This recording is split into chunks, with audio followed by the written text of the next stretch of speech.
Dear students, पिछले lecture में हमने real number, imaginary number, complex number के बारे में बताया था।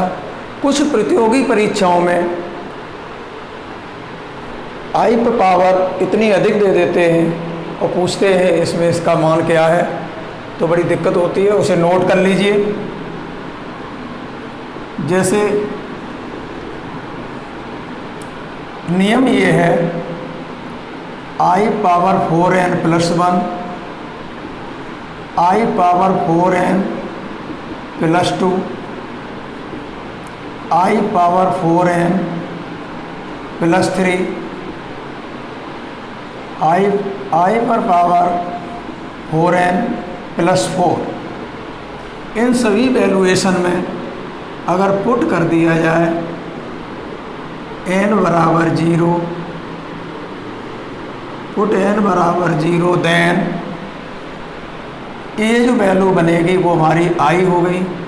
n की जगह वैल्यू, n की जगह पर जब हम n बराबर 0 पुट कर देंगे तो i पर पावर 1 होगी, जिसकी वैल्यू हो गई i। इसमें n बराबर 0 पुट करेंगे तो यहाँ से हमें मिलेगा क्या, आई स्क्वायर, जिसका मान हो गया -1। इसमें n बराबर 0 पुट करेंगे तो यहाँ से मिलेगा आई स्क्वायर की वैल्यू हो गई, इसे लिखेंगे हम आई स्क्वायर इंटू आई स्क्वायर की वैल्यू हो गई -1, तो ये हो गई -i। यहाँ पर n बराबर 0 जब पुट करेंगे तो यहाँ से मिलेगा आई पावर 4 को लिखेंगे आई स्क्वायर का स्क्वायर, तो आई स्क्वायर की वैल्यू होती है -1 और इसका हो गया स्क्वायर बराबर ये आ गया +1। तो यहाँ से हमें 4 वैल्यूएशन प्राप्त हुई है n बराबर 0 रखने पर, i, -1, -i और +1। इससे हमें एक निष्कर्ष निकलता है इससे कि हमारी चाहे कोई भी 4 वैल्यू आई हैं, लेकिन ये हमारा सभी में कॉमन टर्म है। ये जो हमारा इसमें कॉमन टर्म है, तो इसके द्वारा फॉर एग्जाम्पल अगर हम कहते हैं कि आई पर पावर 26 की वैल्यू क्या होगी, तो इसको 4 से डिवाइड कर देंगे। क्या कर देंगे? इसको अगर हम 4 से डिवाइड कर दें तो 4 से डिवाइड कीजिए, 4 6 24, बची कितनी 2, तो ये आई स्क्वायर रह गया। 4 से डिवाइड कर दो ना, क्योंकि जिस हमारे 4n n बराबर 1 लगाएं तो यहाँ 4 और n बराबर 2 रख दें तो ये 8, n बराबर 3 रख दें तो ये हमारा हो गया 12। तो आई पावर 4 का मान +1 होता है, इसलिए हम 4 से डिवाइड कर देते हैं। तो 4 से डिवाइड किया तो 4 6 24, 4 6 24 और 26 में से वो 24 निकल गए तो 2 बचेगी पावर, तो आई स्क्वायर का मान -1। अगर इसका अगर वेरिफिकेशन देखें तो देख लीजिए, इसके वेरिफिकेशन के लिए देखें तो आई पावर है 26, आई पर पावर है 26। इससे हम क्या लिख सकते हैं, आई स्क्वायर की पावर 13, 13 दूनी 26, आई स्क्वायर की पावर 13। आई स्क्वायर का मान होता है -1, इसकी पावर 13, और इस पर और पावर है तो ये आ गया -1। तो वेरिफिकेशन से हमें प्राप्त होता है कि आई पावर 26 का मान जो मैंने -1 निकाला था नियम से, वही हमारा -1 इससे आता है। तो कुल मिला के आपको करना क्या है, जैसे हमने दूसरा एग्जाम्पल लिखा, आई पे पावर 13,720 ऐसा कुछ आ जाए तो वहाँ आपको प्रतियोगी परीक्षाओं में बड़ी दिक्कत होगी। आप ये कहेंगे कि इसका मान कैसे निकालें, ये तो आई पर पावर कितनी है 13,720 कैसे निकाल दें। इसको हर बार 4 से डिवाइड करते रहिए, तो यहाँ पर अलग कर लीजिए, एक बार में नहीं करें तो यहाँ पर 13,720 को 13,720 को हम 4 से डिवाइड कर दें तो 4 से डिवाइड करिए कितना होगा। और 4 से डिवाइड क्यों करते हैं, क्योंकि i पावर 4 का मान i पर पावर 4 की वैल्यू 1 होती है, इसलिए हम 4 से डिवाइड करते रहते हैं। तो इससे हमारा कोई फर्क नहीं पड़ता है। ये हुआ 4 3 12, कितना बचा 1, उतारी ली 7, 4 चौक 16, बचा कितना 1, उतारी कितने की लेंगे 2 की, 4 3 12, बचा नहीं कुछ, तो कितना हो गया हमारा 13,720। अच्छा पूरा कट गया। 721 कर लीजिए, चलो 721 कर लीजिए यहाँ पर, तब देखते हैं क्या है आगे। जब आगे 0 आ रहा है तो वो तो पूरा कट ही जाएगा, इसलिए हमने 13,721 कर लिया। 13,721 कर लिया तो हमारा कितना आया, ये कितना आया था, यहाँ से उतारी आई 2 की, तो ये हो गया 4 3 12, बचा नहीं कुछ, उतारी आई 1 की, तो 1 हमारा जो है 4 से डिवाइड किया तो पूरा कट गया, केवल i पावर 1 बचा। i पावर 1 बचा तो इसको हम i ही लिख देंगे, और अगर हम 0 कर देंगे तो पूरा कट जाएगा, तो +1 आ रहा था। अगर यहाँ पर हमारा 720 बोलेंगे तो +1 आएगा, 21 कर लिया तो i आ गया, या यहाँ पर i पे घात 0 लिख लेते क्योंकि पूरा चला गया तो कुछ बचा नहीं, तो i पावर 0 का मान 1 हो जाता। और देख लीजिए अगर आपको वैसा लग रहा है 765, i पर घात है 765। अब हम कहें कि इसकी वैल्यू कितनी आएगी, तो 4 से डिवाइड कर दीजिए तो i पावर कितना आएगा 765 को 4 से डिवाइड करना है ना, तो ये हो गया 4 1 4, यहाँ से बचे 3, उतारी ली हमने 6 की, और 94 में हो गए 36, उतारी ली 5 की, भाग जाता नहीं, भाग टूटे की बिंदी, दशमलव में चला जाएगा, छोड़िए।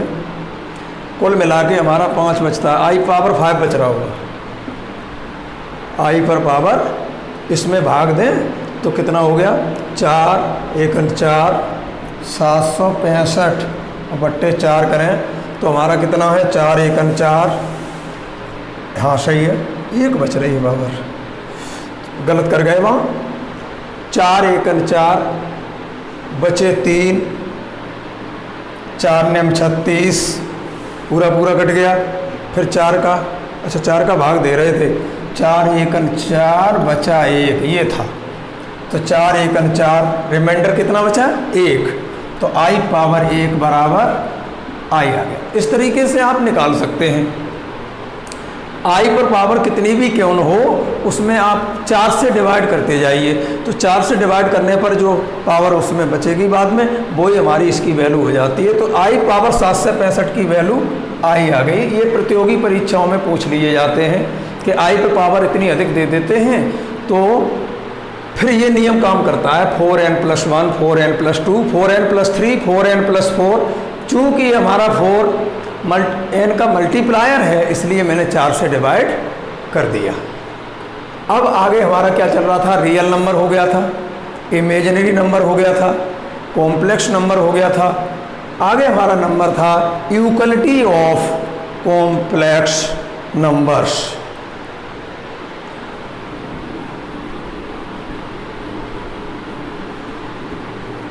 Utility of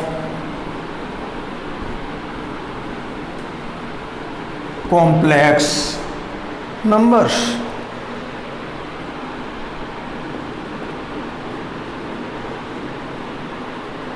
utility of complex numbers.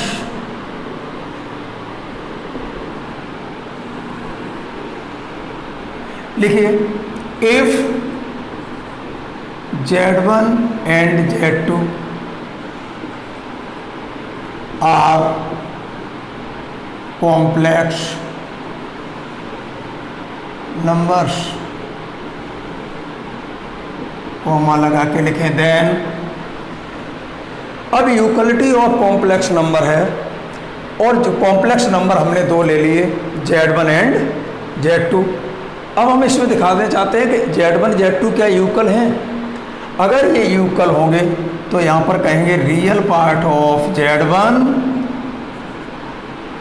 Then for utility Z1 Z2 are complex numbers, then for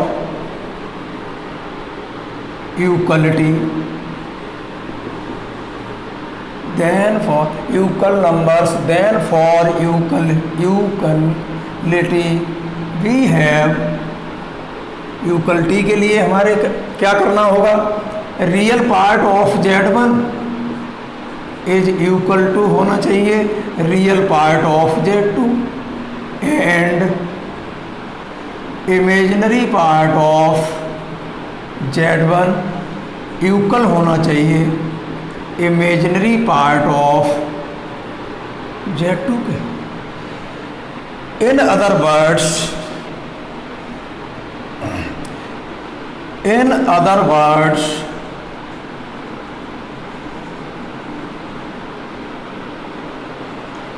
we can write, in other words we can write real part of Z1 क्या होगा, X1, और रियल पार्ट ऑफ Z2 क्या होगा, X2, and imaginary part of Z1 क्या होगा, Y1, और imaginary part of Z2 कहें तो क्या होगा, Y2। कहने का मतलब ये है कि अगर हमारी दो कॉम्प्लेक्स नंबर यदि बराबर हैं तो दोनों कॉम्प्लेक्स नंबरों का रियल पार्ट के बराबर होना चाहिए और इमेजिनरी पार्ट के बराबर होगा। Then we can say the complex numbers are equal,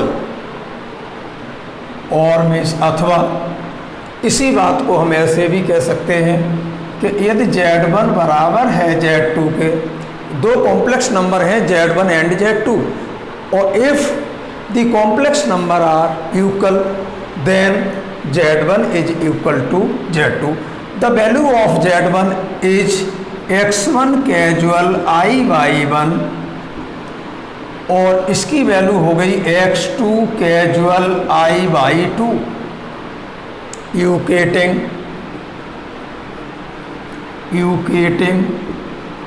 real and imaginary parts। we have Z1 और Z2 utility of complex number का मतलब हुआ कि Z1 Z2 बराबर हैं, और यदि बराबर हैं तो इम्प्लाइज दैट क्या हुआ, यहाँ लगाना चाहिए, यहाँ लगा सकते हैं imply that X1 casual I by 1 is equal to X2 casual I by 2। Equating real and imaginary parts we have X1 equal to X2 और and Y1 is equal to Y2। ऐसे भी कह सकते हैं, यदि ये बराबर है तो हमारी कॉम्प्लेक्स नंबर बराबर होंगे, और यदि कॉम्प्लेक्स नंबर बराबर हैं कन्वर्जली तो ये वैल्यूएशन रियल के बराबर होगा और इमेजिनरी पार्ट इमेजिनरी के बराबर होगा। इसे हम कहते हैं यूटिलिटी ऑफ कॉम्प्लेक्स नंबर। अगला टॉपिक है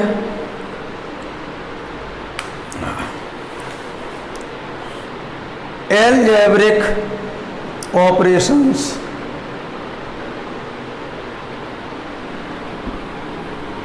अगला टॉपिक है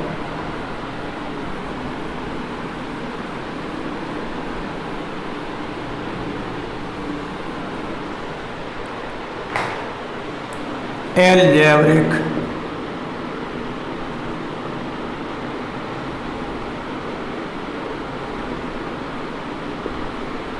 ऑपरेशंस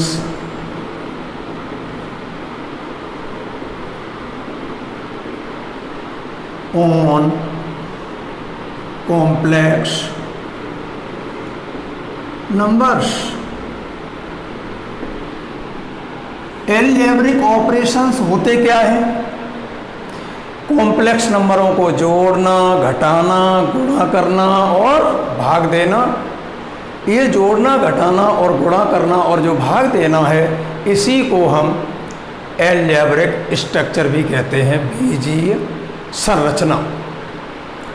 तो अलजेब्रिक अलजेब्रिक ऑपरेशन क्या है? Addition, subtraction, multiplication and division. वो भी किस पर? On complex numbers. तो यहां लिखिए if Z1 and Z2 are two complex numbers,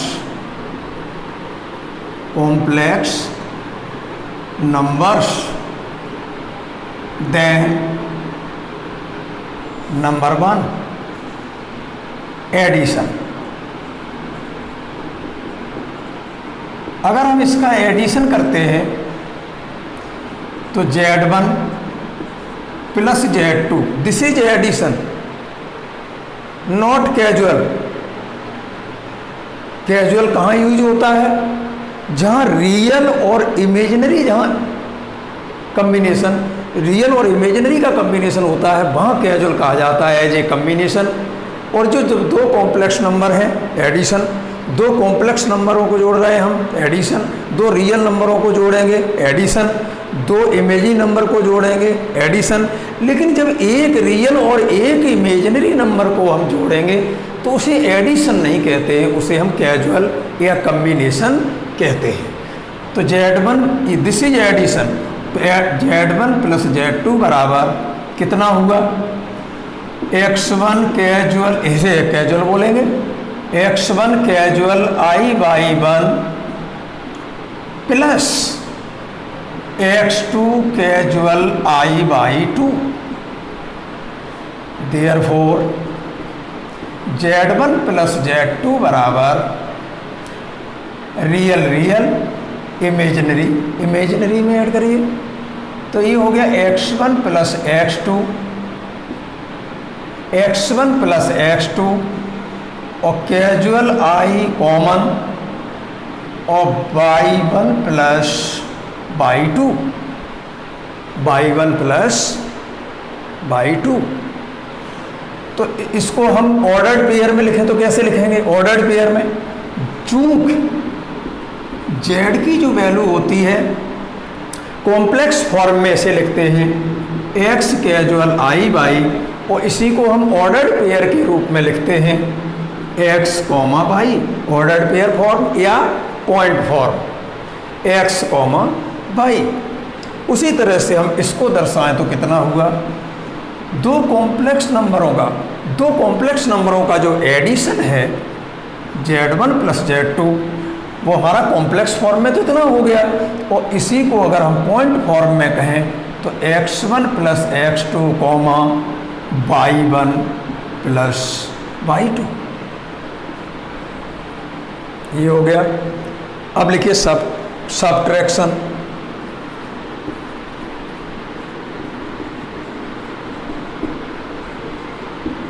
subtraction में क्या होगा? Z1 minus Z2 is equal to X1 casual I/1 minus X2 casual I/2। Z1 minus Z2 is equal to, ये बन गया X1 minus X2, X1 minus X2 और casual I और Y1 minus Y2। तो Z1 minus Z2 is equal to, ये हमारा ordered pair form में अगर लिखना चाहिए तो हमारी कॉम्प्लेक्स फॉर्म हो गई X1 minus X2 Y1 minus Y2। ये हमारा हो गया सब्ट्रैक्शन। अब तीसरा पॉइंट है मल्टीप्लिकेशन। तीसरा पॉइंट है मल्टीप्लिकेशन।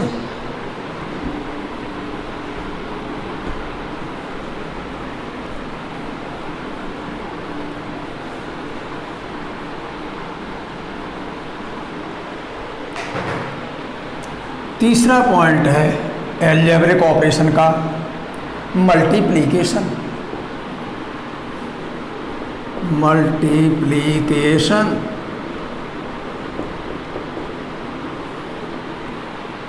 इसमें मुझे क्या करना है, Z1 इंटू Z2, दो कॉम्प्लेक्स नंबरों का हमें मल्टीप्लिकेशन करना है। तो Z1 into Z2 is equal to x1 casual I/1 into x2 casual I/2। Z1 into Z2 is equal to, करिए multiplication, x1 x2 casual I, x1 x2, अब x1 का इसमें करेंगे तो कैजुअल I x1/2, इस I कैजुअल I/1 का x2 में करेंगे तो कैजुअल I और y1 x2 और ये आपका हो जाएगा I/1 का मल्टीपल करेंगे I/2 में तो I square y1/2, I square y1/2, I square की वैल्यू हो गई नेगेटिव तो ये आपका हो गया y1/2। Real x1 x2 minus y1/2, real separate कर लिए हमने और कैजुअल I कॉमन, इसे कैजुअल पढ़ेंगे क्योंकि ये रियल वैल्यू हो गई, ये इमेजिनरी वैल्यू है ये वाली, तो इन दोनों का एडिशन नहीं है ये, दिस इज कैजुअल। ये आपका कैजुअल है, ये कैजुअल है, ये सब्ट्रैक्शन है, ये आपका कैजुअल है, कैजुअल ये हमारा रियल कर लिए हमने, अलग व्यवस्थित कर लिए सेपरेट। कैजुअल I कॉमन तो ये x1/2 और प्लस चाहे तो x2/1 भी लिख सकते हैं, x2/1 तो Z1 into Z2 is equal to कितना हुआ, ये तो हमारी कॉम्प्लेक्स फॉर्म हो गई। इसको भी अगर ऑर्डर्ड पेयर फॉर्म में लिखें तो ये हो गया, सॉरी x2 है, x1 x2 minus y1/2 comma x1/2 plus x2/1। Fourth algebraic operation है आपका डिवीजन। फोर्थ अलजेब्रिक ऑपरेशन जो फोर्थ है वो है आपका डिवीजन।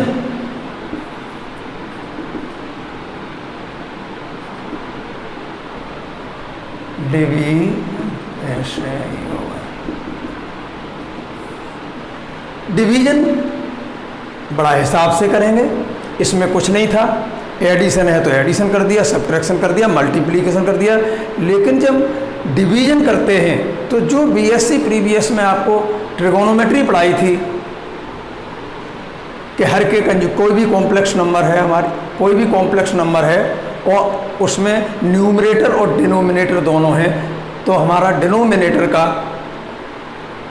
न्यूमरेटर और डिनोमिनेटर में गुणा कर दिया जाता था। हिंदी में कहें तो हर के कंजुगेट का ऊपर नीचे गुणा करते थे। उसी प्रकार से डिवीजन में आप क्या करेंगे, Z1/Z2 is equal to Z1/Z2 is equal to Z1 की वैल्यू आपकी हो गई x1 कैजुअल I/1 और Z2 की वैल्यू हो गई x2 casual I/2।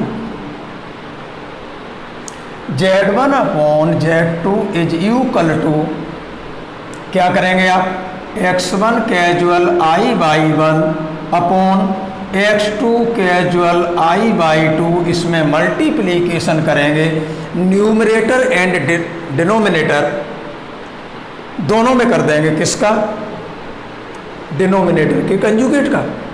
x2 casual conjugate x2 casual conjugate i/2 और ये आपका x2 कैजुअल कंजुगेट i/2।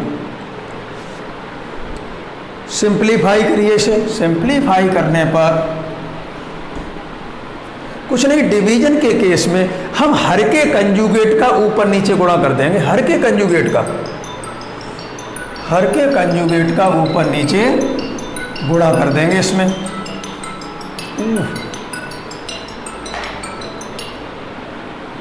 क्या था आपका Z1/Z2 बराबर x1 casual i/1 upon x2 casual i/2 जो था उसमें हमने मल्टीपल कर लिया था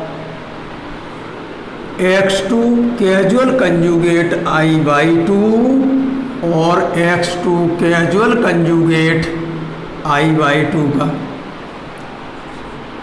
सिंप्लीफाई करने पर हमारा Z1/Z2 बराबर, ये हमारा क्या हुआ डिनोमिनेटर में a प्लस बी और a माइनस बी हो तो a square minus b square, तो ये हो गया x2 का स्क्वायर और माइनस और i/2 का स्क्वायर करेंगे तो ये हो गया minus i square by 2 square और ऊपर का मल्टीपल करें तो x1 x2 casual conjugate i x1/2 casual conjugate है ये। और जब इसका इसमें करेंगे तो ये हो गया कैजुअल i/1 x2 और जब इसका इसमें करेंगे तो एक तो नेगेटिव ये होगा और एक i स्क्वायर का मान नेगेटिव मिलेगा, पॉजिटिव हो जाएगा y1/2, पॉजिटिव y1/2। चेक कर लीजिए थोड़ा सा। x1 x2 minus i x1/2 plus i/1 x2 casual i/1 x2 और इसका इसमें करेंगे तो माइनस और i स्क्वायर ने कर दिया प्लस,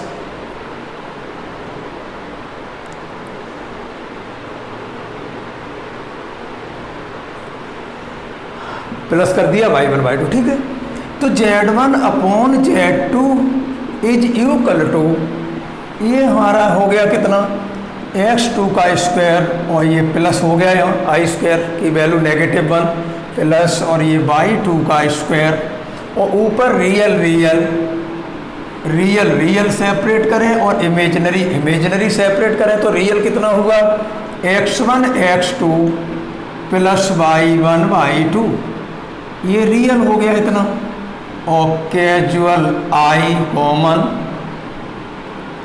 प्लस का i कह लिया, i यहाँ से कॉमन लेंगे ये तो ये हो गया x2/1 और ये माइनस x1/2।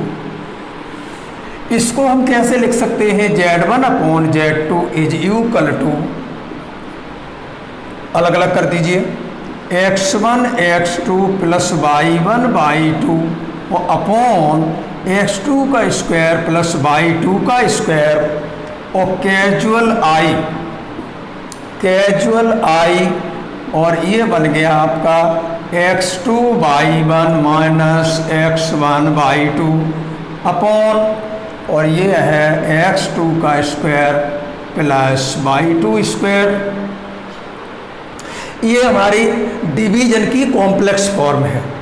दो कॉम्प्लेक्स नंबरों के जो डिवीजन है उसकी ये कॉम्प्लेक्स फॉर्म है। इसी डिवीजन की ऑर्डर्ड पेयर फॉर्म क्या हुई Z1/Z2 is equal to, ordered pair form का मतलब पॉइंट फॉर्म, पॉइंट के रूप में लिखें तो क्या हुआ, ये हमारा पॉइंट, ये हमारी लेंथ हो गई रियल अक्ष पर और ये लेंथ हो गई हमारी इमेजिनरी अक्ष पर। तो इसे हम कैसे लिखेंगे, और इमेजिनरी अक्ष पर जो होती है लेंथ उसको लेंथ गुणा i कहते हैं और रियल अक्ष पर हमारी रियल ही है तो ये हो गया x1 x2 plus y1 y2 upon और ये x2 का वर्ग प्लस y2 का वर्ग और कोमा x2 y1 और माइनस x1 y2 अपॉन और x2 का स्क्वायर प्लस y2 का स्क्वायर। ये हमारी हो गई डिवीजन की ऑर्डर्ड पेयर फॉर्म, और जब ये है जो हमारी वो डिवीजन की कॉम्प्लेक्स फॉर्म है।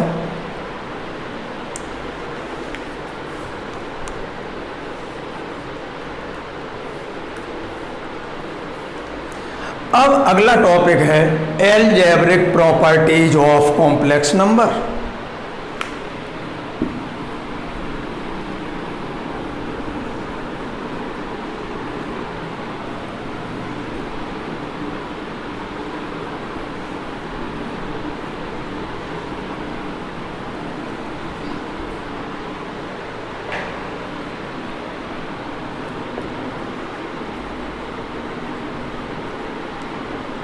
एलजेब्रिक, वो हमारे एलजेब्रिक ऑपरेशन थे, वो पिछले थे जो हमारे एलजेब्रिक ऑपरेशन थे, addition, subtraction, multiplication and division. अब हमारा एलजेब्रिक प्रॉपर्टीज है, properties of complex numbers. Algebraic properties of complex numbers. पहली प्रॉपर्टी क्या है? Closure property. Closure property, closure property क्या है? कोई भी दो कॉम्प्लेक्स नंबर हैं, निश्चित है वो कॉम्प्लेक्स फील्ड को बिलोंग करेंगे, तो उनका जो कॉम्प्लेक्स नंबरों का जो मल्टीप्लिकेशन है वो भी हमारा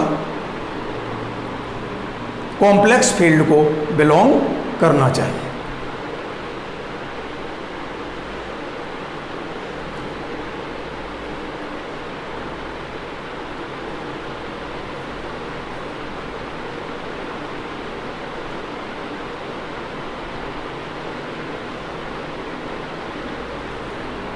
multiplication with respect to addition, closure में क्या कहेंगे? If Z1 and Z2 are two complex numbers,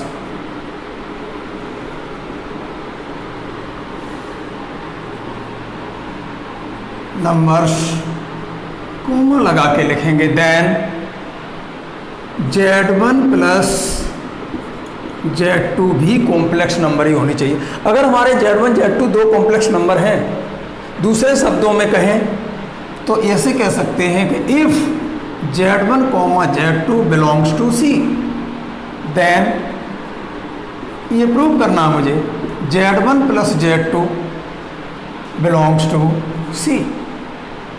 तो इसे हम कहेंगे closure law with respect to addition. और मल्टीप्लिकेशन करेंगे तो हम कहेंगे closure law with respect to multiplication. अभी हम एडिशन दिखा रहे हैं, तो Z1 प्लस Z2 बराबर क्या हुआ?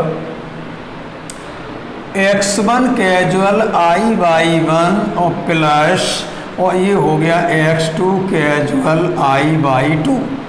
तो Z1 plus Z2 is equal to X1 plus X2, तो ये हो गया, और कैजुअल I कॉमन और ये Y1 प्लस Y2,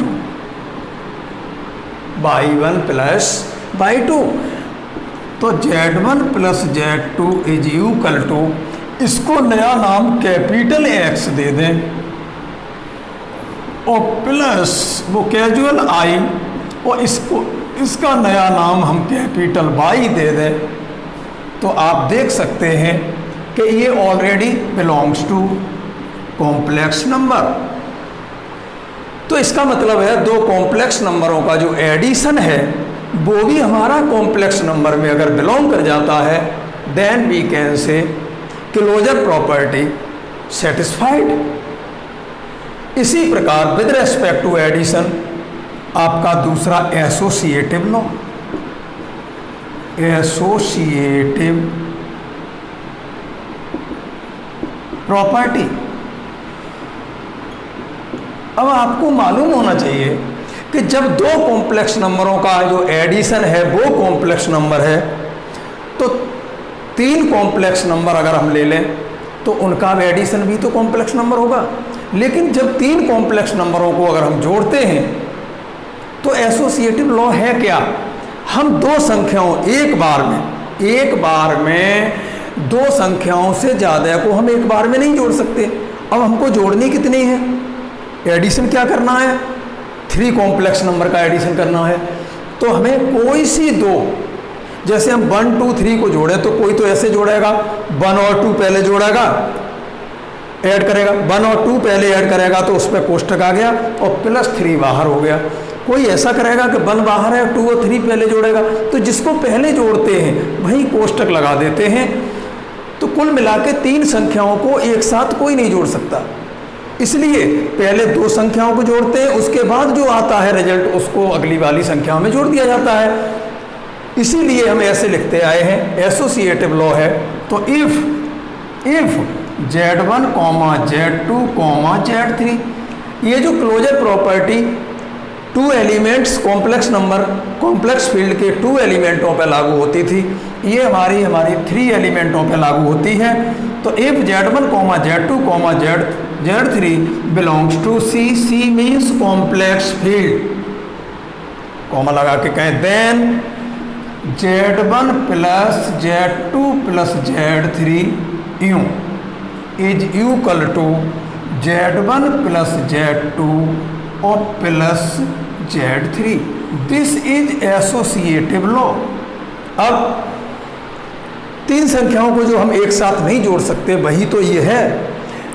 जो लेफ्ट हैंड साइड में लिखा है उसमें क्या है, इन्होंने Z2 और Z3 को पहले ऐड किया है और फिर ऐड होने के बाद जो 2 कॉम्प्लेक्स नंबर का जो एडिशन है वो भी कॉम्प्लेक्स नंबर यदि आती है तो ये भी कॉम्प्लेक्स नंबर निकल के आएगी, और जो निकल के आएगी वो अगली फिर इसमें कॉम्प्लेक्स नंबर में जोड़ देंगे। तो एसोसिएटिव लॉ हमारा दूसरी प्रॉपर्टी है। पहली क्लोजर प्रॉपर्टी होल्ड होती है इस पर, दूसरी एसोसिएटिव प्रॉपर्टी होल्ड होती है, और तीसरा है कम्यूटेटिव लॉ। तीसरा है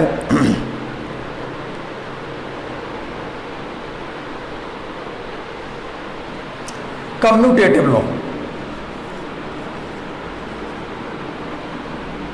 कम्यूटेटिव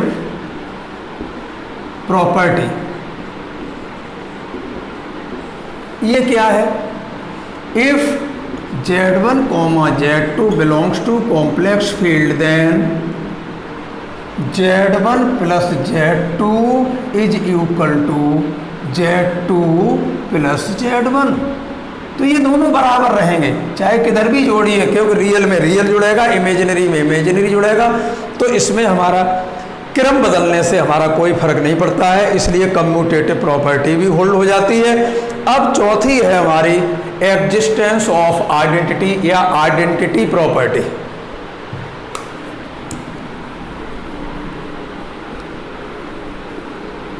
आइडेंटिटी प्रॉपर्टी और लास्ट है इनवर्स प्रॉपर्टी। ये सभी वही नियम हैं जो आपके ग्रुप थ्योरी में काम करते थे, closure, associative, identity exam, inverse exam. अगर ये 4 होल्ड करते थे तब हम ग्रुप कहते थे कि कोई भी सेट हमारा ग्रुप है, और जब 5वां कम्यूटेटिव लॉ जब होल्ड हो जाता था प्रॉपर्टी, तब हम कहते थे कि the given group is the given set is abelian group. उसी प्रकार से चौथा पॉइंट है आइडेंटिटी प्रॉपर्टी। आइडेंटिटी प्रॉपर्टी में क्या कहेंगे, if Z is a complex number if Z is a complex number and 0 is zero complex and 0 is zero complex,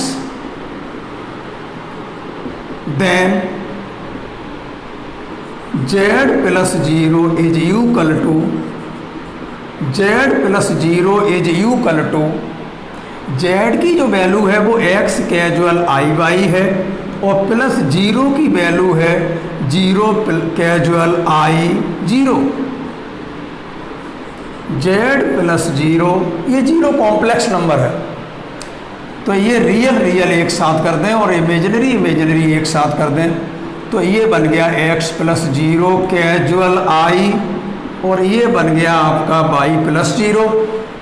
तो कुल मिला के z plus 0 is equal to x plus 0 को कहेंगे x और प्लस वो casual i y, x casual i y को आप क्या लिखेंगे, तो z प्लस 0 बराबर हो गया आपका z। इसका मतलब 0 is the identity element of z, complex number z। Where 0 is equal to 0 plus i 0 is the identity element, is the identity element. तो ये आपका और मेष अथवा 0 प्लस जेड कहें तो भी जेड ही आएगा।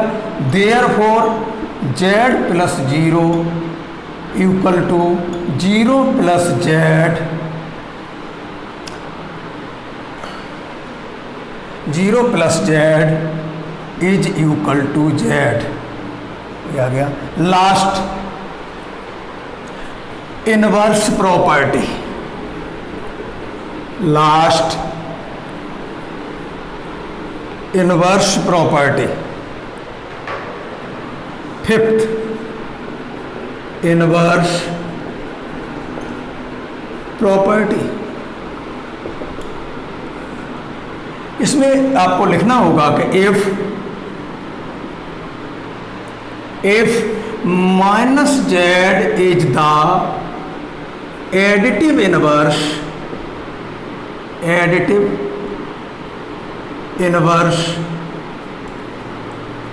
ऑफ जेड, कॉमा लगा के लिखें। Then if minus z is the additive inverse होता है और अगर 1/z लेते तो वो मल्टीप्लीकेटिव इनवर्स होता। चूंकि हम विद रेस्पेक्ट, ये हमारी जो सारी हम प्रॉपर्टी दिखा रहे हैं वो अभी विद रेस्पेक्ट टू एडिशन चल रही हैं। इसी प्रकार से आप विद रेस्पेक्ट टू मल्टीप्लीकेशन देखेंगे किताब में और समझ में नहीं आए तो फिर हमसे कहें।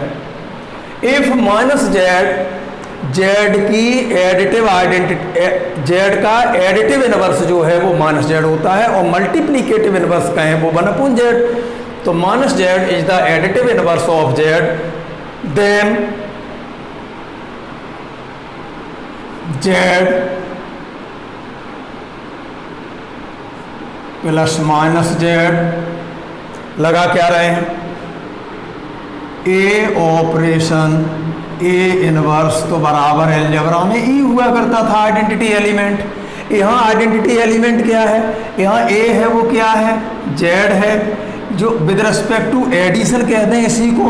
तो ए इनवर्स का मतलब माइनस जेड से है और आइडेंटिटी एलिमेंट का मतलब 0 एज ए 0 प्लस वो कैजुअल आई 0 से है। तो इसको जरा ध्यान दें, जेड प्लस और उसी जेड का एडिटिव इनवर्स करें तो हमारा कितना हुआ बराबर, जेड की वैल्यू हो गई एक्स कैजुअल आई वाई और ये माइनस बाहर आ जाएगा ये आपका, और ये भी हो गई हमारी एक्स कैजुअल आई वाई। अब ये क्या बना, जेड और plus additive inverse minus z is equal to ये एक्स माइनस एक्स हो गया रियल रियल, और ये प्लस कैजुअल आई कॉमन ले लें तो ये वाई माइनस वाई हो गया आपका। तो कुल मिला के जेड प्लस और एडिटिव इन्वर्स की वैल्यू माइनस जेड जो है वो इज इक्वल टू कितना होगा, एक्स से एक्स हमारा ये 0 हो गया। एक्स से एक्स कैंसिल नहीं हुआ, ये ध्यान दें इस चीज़ पर। एक्स से एक्स वेरिएबल कभी कटते नहीं, वाई से वाई कभी कटते नहीं। इसका रूल क्या है? इसका रूल है कि x में से x घटाना है तो x से x नहीं घटेगा। इसको आप लिखेंगे x कॉमन ले लिया तो 1 माइनस 1, 1 से 1 चूँकि आंकिक मान है कट जाएगा। तो अब इसको लिखेंगे x गुणा ये 0, तब कह देते हैं कि x में से x घटाया तो 0 आ गया। लेकिन ये नहीं कहें कि x से x कैंसिल हो गया, क्यों? x इज अननोन वैल्यू, यह वेरिएबल वैल्यू है। वेरिएबल कभी कटते नहीं, वेरिएबल कभी नहीं कटते। कटते हैं तो घटते हैं या कटते हैं, घटते हैं या कटते हैं। कम ज़्यादा हैं तो घटेंगे और बराबर हैं तो कटेंगे, वो भी न्यूमेरिकल वैल्यू कटती हैं केवल। तो x से x 0 और कैजुअल i और ये भी आपका 0। तो z plus minus z equal to ये आपका आ गया 0। तो अगर जेड ए की जेड ए है तो ए का इन्वर्स माइनस जेड होगा, तो इसकी आइडेंटिटी एलिमेंट आपका 0 हुआ। तो ये आपकी इन्वर्स प्रॉपर्टी होल्ड हो रही है। ठीक है, अब कल देखते हैं इससे आगे का, और इसके साथ साथ नोट्स बनाते चलें, चैप्टर को विधिवत पढ़ते चलें। ऐसा नहीं है कि अभी तो जैसे ही ट्रायल पे चल रहा है हमें कुछ नहीं करना, सब कुछ करना है, क्योंकि 1 अगस्त आज हो गया। आप 3 महीने जून जुलाई 2 महीने तो मान ही लीजिए, 2 महीने आप पीछे हो चुके हैं ऑलरेडी पहले से, इसलिए थोड़ा फास्ट भी चलेंगे। और जो हम इसमें कराएं, थोड़ी अभी प्रॉब्लम आ रही होगी, साफ नहीं दिखना या आवाज़ साफ नहीं आना, इन समस्याओं को भी हम धीरे धीरे सॉल्व करने वाले हैं। लेकिन सबसे बड़ी जो समस्या है आपका टाइम से कोर्स होना, उस समस्या को आप ही सॉल्व कर सकते हैं। और सभी लोगों को उस ग्रुप में आप नंबर से जोड़ते, अभी देखा मैंने कि सभी लोग 3rd ईयर में उसमें नहीं जुड़े हैं अपने व्हाट्सएप ग्रुप में, तो उनमें व्हाट्सएप ग्रुप में आपस में नंबर लेते हुए मैं आपको आज एडमिन बना दूंगा। जैसे सचिन बिलानिया हैं और क्या नाम है सुधीर हैं, हम सबको ही आज एडमिन बना देंगे। आपको जिस स्टूडेंट का नंबर जोड़ना है जोड़ लो 24 घंटे में, उसके बाद हम एडमिन से आपको हटा देंगे। तो कुल मिला के सभी को उसमें जोड़ें, क्योंकि ये वीडियो सबके पास पहुँचे। अब इससे भी तो दिक्कत है, कोई इसे सुन रहा है कोई नहीं सुन रहा है, लेकिन ये नोट कर लेना, ये पेपर शायद आपका ऑब्जेक्टिव पेपर होगा, शायद सेकेंड ही पेपर होगा, पिछली साल प्रीवियस था वो तो निकल ही गया, ये ऑब्जेक्टिव होगा। और यदि ऑब्जेक्टिव है तो आप जानते हैं क्वेश्चन कैसे बनते हैं इसमें से, इसलिए थ्योरी को एक तरफ से पढ़ते जाएं और उससे निचोड़ निकालें। अगर कोई प्रॉब्लम आती है तो हमको पूछ सकते हैं, ठीक है। इससे आगे हम कल करेंगे, ठीक।